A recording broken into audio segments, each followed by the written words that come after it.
tapat mo sa ilaw, yung tuktok. So, ayan, butasin mo ngayon yan. Parang ganito, tapos lagyan mo ng asin, higupin mo yung sabaw.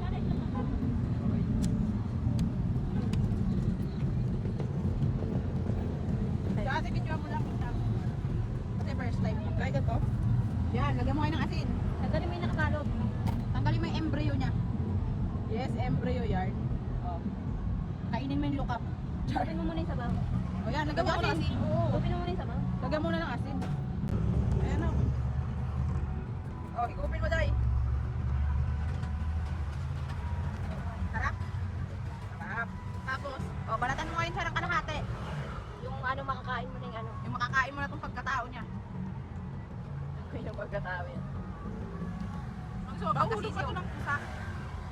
Yan, sige. Bigyan mo siya niyang kay suka para ano kasi para makain niya ng buo. Oh, girl, ito yung bugdura mo ng asin. Paliguan mo ng suka. Pagkakagat mo, higupang ng suka.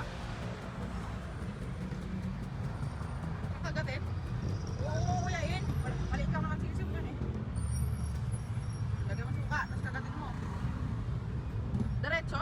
Oo. Oo, huwag ka magtitira para hindi ka Paano? Parang sangyong. May gupit? Oo. Kung makakain mo. May gupit? Oo. Gagatin. Hindi na. Para makuha mo. ganunin mo lang. Kagatin mo.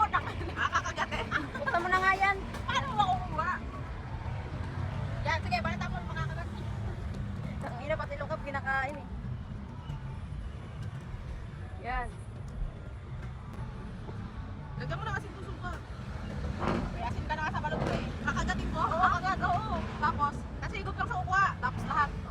Ano lang uwain mo? Kagatin ko muna. Oo, lahatin mo na. Lahatin mo daw eh. Oo, lahatin mo. Lahatin mo nga. Yan. Yan ang masarap.